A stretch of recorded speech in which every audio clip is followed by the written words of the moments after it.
Assalamualaikum warahmatullahi wabarakatuh. Ketemu lagi dengan saya di channel Mamas Dosen.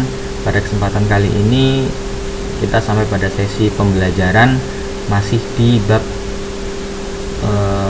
pola bilangan di kegiatan 1, tapi pada sesi yang keempat, melanjutkan dari sesi yang kemarin. Kali ini kita sudah sampai pada contoh 1.11. Jadi silakan adik-adik semua, bukunya silakan dibuka, dipersiapkan alat tulisnya, siapa tahu ada perlu hal-hal penting yang perlu dicatat. Kita langsung saja di contoh 1.11. Tentukan angka satuan pada bilangan 3 pangkat 100. Nah, ini adik-adik bisa bayangkan saja nih, 3 pangkat 100 ini kan artinya 3 kali 3 kali 3 kali 3 kali 3, nah sebanyak 100 kan begitu ya. Tentu banyak sekali apabila kita harus menghitung. Nah, kita lihat untuk ayo kita amati. Nah, untuk menentukan angka satuan pada 3 pangkat 100 itu tidak perlu mengalihkan bilangan 3 itu sebanyak 100 kali. Tentu pasti akan membutuhkan waktu yang sangat lama. Nah, caranya bagaimana? Kita hanya perlu memperhatikan pola. Nah, makanya adik-adik perhatikan seperti ini. 3 pangkat 1 itu kan 3 sebanyak 1 kali, yaitu hasilnya 3, maka angka satuannya adalah 3. Sedangkan 3 pangkat 2 9, maka angka satuannya adalah 9. Dan 3 pangkat 3 itu hasilnya adalah 27, maka angka satuannya adalah 7 gitu. Karena 2 ini termasuk angka puluhan. Dan selanjutnya, nah, kita amati bahwasanya angka satuannya memiliki pola, yaitu 3, 9, 7, 1. Kemudian kembali lagi 3, 9, 7, 1 dan seterusnya. Nah, di sini kita amati bahwasanya 3 pangkat 1 nilainya 3 itu sama dengan 3 pangkat 5 yang nilainya juga 3. Nah, ini akan berulang terus, maka kita perhatikan polanya. Perhatikan di sini adik-adik sekalian, ini adalah bilangan pangkatnya. Apabila 3 dipangkatkan 1 itu nilainya akan sama dengan 3 pangkat 5, 3 pangkat 9, 3 pangkat 13, yaitu memiliki angka satuan 3. 3 pangkat 2 itu nilainya akan sama dengan 3 pangkat 6, 3 pangkat 10, 3 pangkat 14 begitu ya, yang akan menghasilkan nilai satuan yaitu 9. Begitu juga dengan 3 pangkat 3 itu nanti akan sama dengan 3 pangkat 7, 3 pangkat 11, 3 pangkat 15 yang memiliki angka satuan yaitu 7.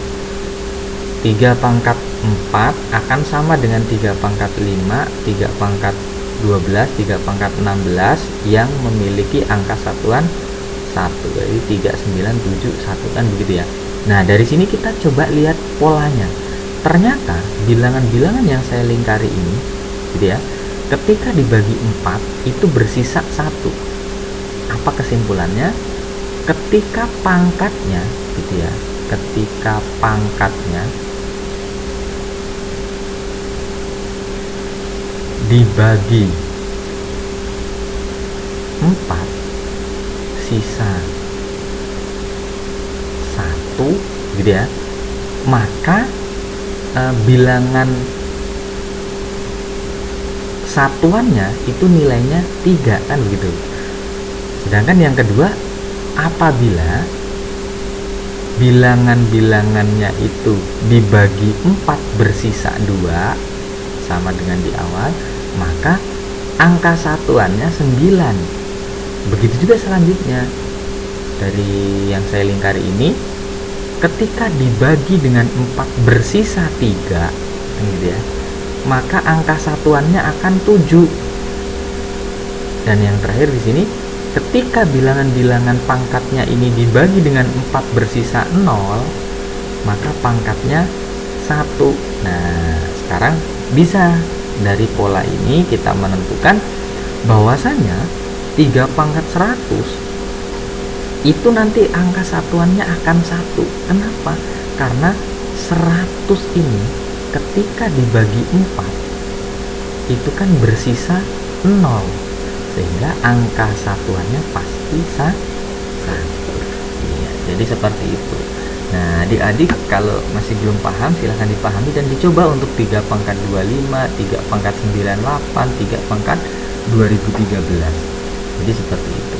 Nah, di sini kita selanjutnya ada contoh 1.12 begitu. Ini bilangan Fibonacci. Bilangan Fibonacci kita lihat ada 0, 1, 2, 3, 0, 1, 1, 2, 3, 5, 8, 13, 21. Bisakah kalian menentukan 3 bilangan selanjutnya? Berarti berapa selanjutnya? Nah, ingat, untuk menentukan bilangan selanjutnya kita harus mengetahui pola dari bilangan sebelumnya. Mari kita amati. Bilangan ketiga diperoleh dari jumlah bilangan 1 dan 2. Kita buktikan bahwasanya bilangan ketiga ini diperoleh dari penjumlahan ini dan ini. Nah, ya kan? 0 ditambah 1, 1. Bilangan keempat, ini tadi bilangan ketiga ya. Bilangan keempat diperoleh dari penjumlahan kedua dan ketiga. Bilangan keempat itu 1, 2, 3, 4. Nah, ini diperoleh dari ini ditambah ini, 1 ditambah 1, yaitu 2. Bilangan kelima diperoleh dari bilangan ketiga dan keempat. Berarti bilangan kelima ini diperoleh dari ini ditambah ini nih, 1 ditambah 2 ketemu 3. Nah, jadi kita bisa menentukan untuk bilangan selanjutnya yang ada di sini itu pasti diperoleh dari 13 ditambah 21, yaitu 34. Sedangkan untuk bilangan selanjutnya pasti diperoleh dari sini, 21 ditambah 34, yaitu 55, gitu ya. Ini 55 ya. Sedangkan bilangan selanjutnya diperoleh dari 34 tambah 55 nih. Berarti berapa? 89. Ya, jadi itulah pengertian dari barisan Fibonacci, barisan yang suku selanjutnya itu diperoleh dari penjumlahan 2 suku sebelumnya. Jadi seperti itu. Nah, kita sudah sampai ke ayo kita berlatih 1.4. Silahkan adik-adik dicoba latihannya dikerjakan begitu ya, untuk menentukan suku-suku selanjutnya. Jadi selamat mencoba. Mungkin untuk di sesi keempat ini sampai di sini. Silakan adik-adik dikerjakan untuk mengasah pikiran adik-adik semua. Dari saya cukupkan. Saya akhiri. Assalamualaikum warahmatullahi wabarakatuh.